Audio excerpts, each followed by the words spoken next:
So ಇವತ್ತೇ ಭವಾನಿ ರೇವಣ್ಣ ಅವರು ಏನಾದರೂ SIT ಮುಂದೆ ಹಾಜರಾಗ್ತಾರಾ ಸಮಯವನ್ನ ತೆಗೆದುಕೊಂಡು, ಅಥವಾ ಅವರಿಗೆ ಮತ್ತೆ ಲುಕೌಟ್ ನೋಟಿಸ್ ಅನ್ನ ಕೊಡುವಂತಹ ಪರಿಸ್ಥಿತಿ ಬರುತ್ತಾ ಗೊತ್ತಿಲ್ಲ ಈಗ ಸದ್ಯಕ್ಕೆ. ಸೊ ಲುಕೌಟ್ ನೋಟಿಸ್ ಜಾರಿ ಆಗುವಂತ ಸಾಧ್ಯತೆನೂ ಅಂತಿದ್ದಾರೆ.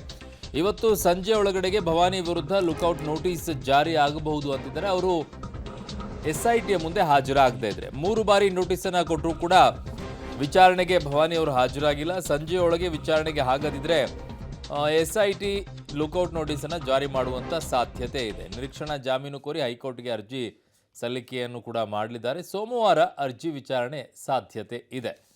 ನನ್ನ ಸಹೋದ್ಯೋಗಿ ಈಗ ಕ್ರೈಮ್ ಬ್ಯೂರೋಯಿಂದ ಮುರಳಿ ಈಗ ನನ್ನ ಸಂಪರ್ಕಕ್ಕೆ ಸಿಗ್ತಾ ಇದ್ದಾರೆ. ಕ್ರೈಮ್ ಬ್ಯೂರೋ ಹೆಡ್ ಮುರಳಿ, ಈಗ ಈ ವಿಚಾರದಲ್ಲಿ ಬಹಳ ಇಂಪಾರ್ಟೆಂಟ್ ಆಗುವಂಥದ್ದು, ಇವ್ರಿಗೆ ನಿನ್ನೆ ನಿರೀಕ್ಷಣಾ ಜಾಮೀನು ಅರ್ಜಿ ವಜಾಯಿತು, ಹೈಕೋರ್ಟಿಗೆ ಹೋಗ್ತಾರೆ, ಅದು ಸೋಮವಾರಕ್ಕೆ ಬರುತ್ತೆ, ಅದು ಇನ್ನೊಂದು ಕಡೆಗೆ.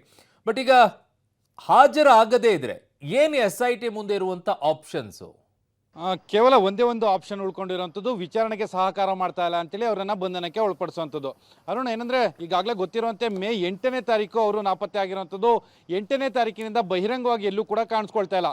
ಏನು ಸತೀಶ್ ಬಾಬಣ್ಣ ಅವರ ಜೊತೆಯಲ್ಲಿ ಮಾತುಕತೆಯನ್ನು ಮಾಡಿದ್ದಾರೆ ಮತ್ತು ಸಂತ್ರಸ್ತೆಯನ್ನು ಒಂದು ಕಡೆ ಇರಿಸಲಿಕ್ಕೆ ಅಥವಾ ಅವರ ವಿಡಿಯೋ ಮಾಡಲಿಕ್ಕೆ ಅಥವಾ ಜೊತೆಗೆ ಅವರನ್ನು ಯಾವ ರೀತಿಯಲ್ಲಿ ಹ್ಯಾಂಡಲ್ ಮಾಡಬೇಕು ಅಂತ ಹೇಳಿ ಸತೀಶ್ ಬಾಬು ಜೊತೆಯಲ್ಲಿ ಮಾತಾಡ್ತಾ ಇದ್ರು ಅನ್ನೋದ್ರ ಬಗ್ಗೆ ಒಂದಷ್ಟು ಮಾಹಿತಿಗಳು ಸಿಕ್ಕಿರುವಂಥದ್ದು. ಜೊತೆಗೆ ಅದಕ್ಕೆ ಪೂರಕವಾದ ಆಡಿಯೋ ಕ್ಲಿಪ್ಪಿಂಗ್ಗಳೇನಿತ್ತು, ಆಡಿಯೋ ಕ್ಲಿಪ್ಪಿಂಗ್ಗಳು ಕೂಡ ಸಿಕ್ಕಿರುವಂಥದ್ದು. ಅದನ್ನು ಇಟ್ಕೊಂಡು ಈಗ SIT ಅಧಿಕಾರಿಗಳು ಅವರನ್ನು ಬಂಧನಕ್ಕೆ ಮುಂದಾಗ್ತಾ ಇದ್ದಾರೆ. ಇವತ್ತು ನೋಟಿಸನ್ನು ಕೊಟ್ಟಿದ್ದಾರೆ. ಸಂಜೆ 5 ಗಂಟೆ ತನಕ ಕೂಡ ಅವರು ವಿಚಾರಣೆಗೆ ಹಾಜರಾಗಲಿಕ್ಕೆ ಅವಕಾಶಗಳಿರುವಂಥದ್ದು. ವಿಚಾರಣೆಗೆ ಹಾಜರಾದರೂ ಕೂಡ ಅವರು ಬಂಧನ ಆಗೇ ಆಗ್ತಾರೆ, ಯಾಕೆಂದ್ರೆ ಅವರ ವಿರುದ್ಧ ಪ್ರಬಲ ಸಾಕ್ಷ್ಯಗಳಿದ್ದಾವೆ ಅಂತೇಳಿ SIT ಅಧಿಕಾರಿಗಳು ಹೇಳ್ತಾ ಇರುವಂಥದ್ದು.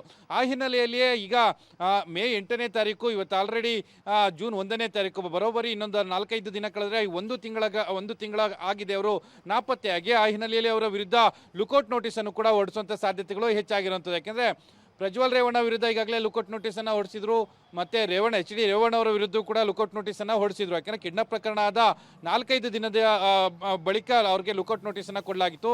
ಈ ಪ್ರಕರಣದ ಅಲ್ಲಿ 28ರಿಂದ 30 ದಿನಗಳು ಆಗ್ತಾ ಇದ್ದಾವೆ. ಆ ಹಿನ್ನೆಲೆಯಲ್ಲಿ ಭವಾನಿ ರೇವಣ್ಣ ಅವ್ರಿಗೂ ಕೂಡ ಲುಕೌಟ್ ನೋಟಿಸ್ ಅನ್ನು ಕೊಡ್ತಾರೆ ಅನ್ನೋದ್ರ ಬಗ್ಗೆ ಒಂದಷ್ಟು ಮಾಹಿತಿಗಳು ಸಿಗ್ತಾ ಇರುವಂಥದ್ದು. ಇದು ಒಂದು ಕಡೆ ಆದರೆ, ಇನ್ನು ಅವರು ನಿರೀಕ್ಷಣಾ ಜಾಮೀನಿಗೆ ಅರ್ಜಿ ವಿಚಾರವೂ ಕೂಡ ಇದೆ. ಯಾಕೆಂದ್ರೆ ನಿನ್ನೆಷ್ಟೇ ನಿರೀಕ್ಷಣಾ ಜಾಮೀನಿನ ಅರ್ಜಿ ವಜಾ ಆಗಿರುವಂಥದ್ದು. ಬಂಧನದ ಭೀತಿ ಇದ್ದೇ ಇದೆ. ಆ ಹಿನ್ನೆಲೆಯಲ್ಲಿ ಅದನ್ನು ಚಾಲೆಂಜ್ ಮಾಡಿಕೊಂಡು ಈಗ ಹೈಕೋರ್ಟ್ಗೆ ಹೋಗುವಂಥ ಸಾಧ್ಯತೆ ಇದೆ. ಜೊತೆಗೆ ಸೋಮವಾರ ಅದು ಅರ್ಜಿ ವಿಚಾರಣೆ ಬರುವಂಥ ಸಾಧ್ಯತೆಗಳು ಕೂಡ ಇದಾವೆ ಅನ್ನೋದ್ರ ಬಗ್ಗೆ ಮಾಹಿತಿಗಳು ಸಿಗ್ತಿರೋಂಥದ್ದು. ಈ ಮೂಲಕ ಒಂದಂತೂ ಸ್ಪಷ್ಟ ಆಗ್ತಾ ಇದೆ, HD ರೇವಣ್ಣ ಅವರ ಕುಟುಂಬಕ್ಕೆ ದೊಡ್ಡ ಮಟ್ಟದ ಸಂಕಷ್ಟ, ಕಿಡ್ನಾಪ್ ಪ್ರಕರಣ ಇರ್ಬೋದು ಮತ್ತು ಅತ್ಯಾಚಾರದ ಪ್ರಕರಣ ಇರ್ಬೋದು ಅನ್ನೋದು ಸ್ಪಷ್ಟವಾಗಿ ಈಗ ಗೊತ್ತಾಗ್ತಾ ಇರೋಂಥದ್ದು. ಅರುಣ್, ಓಕೆ, ಹಾಗೆ ಸಂಪರ್ಕದಲ್ಲಿ ಮುರಳೀಧರ್ ನಿಮ್ಮ ಹತ್ರ ವಾಪಸ್ ಮತ್ತೆ ಬರ್ತೀನಿ.